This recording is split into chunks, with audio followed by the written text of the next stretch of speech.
Hi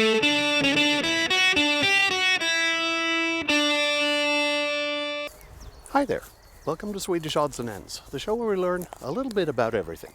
Today we're going to talk about foraging, more specifically how to find and identify wild garlic. Won't you join me? Wild garlic, Allium arsinum, also known as rams or ramson, is a plant native to the northern parts of Eurasia. It's very prolific in the south of Sweden, where I'm from, and it's an absolutely delicious plant to use in cooking. It has a delicate flavor akin to onion and garlic, which is not strange given that it's a member of the same family. And while you can go to the store and buy it dried, I find that it is much more enjoyable to go out into nature, find it yourself, and harvesting it. So where do you find this plant? Well, you need to look in forested areas with a ready supply of water. You're not looking for something akin to a bog or anything, but close proximity to a stream, a pond, a lake, that sort of thing, with leafy forested areas around it.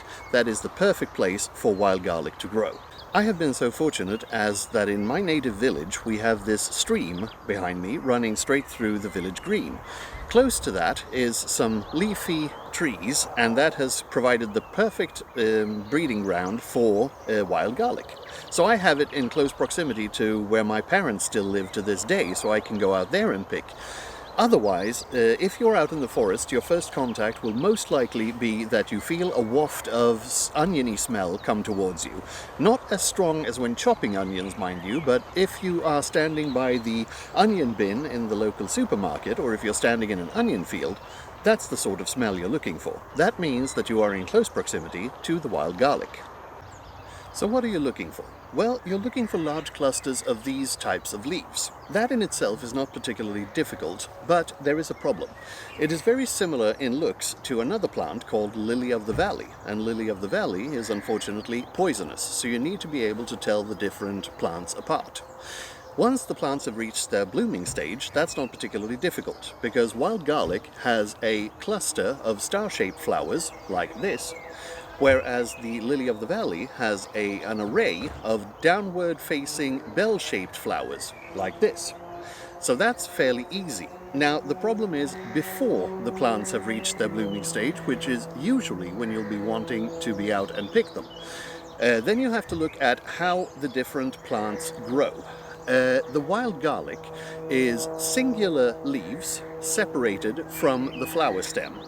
Now that's important because if you look at the lily of the valley, they have two leaves growing together, one around the other, like so, around the central flower stem. So, separate leaves are what you're looking for.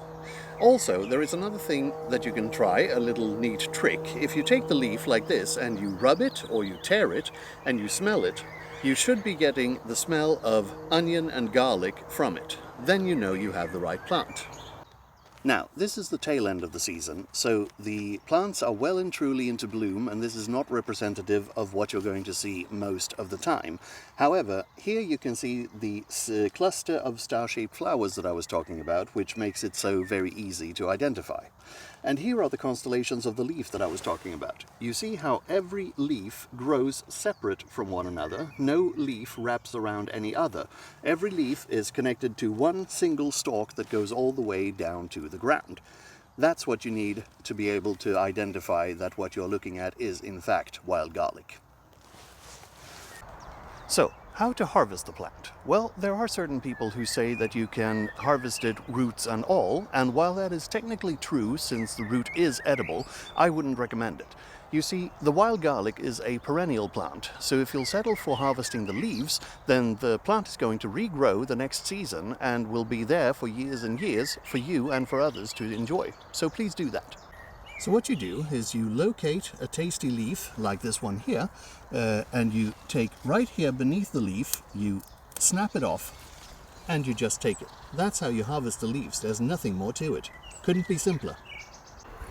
So, with a bag full of wild garlic, my job here is done, and I'm heading home. Now you know how to locate, identify, and harvest a local delicacy that you can add to your culinary arsenal. I hope you enjoyed it, and see you next time.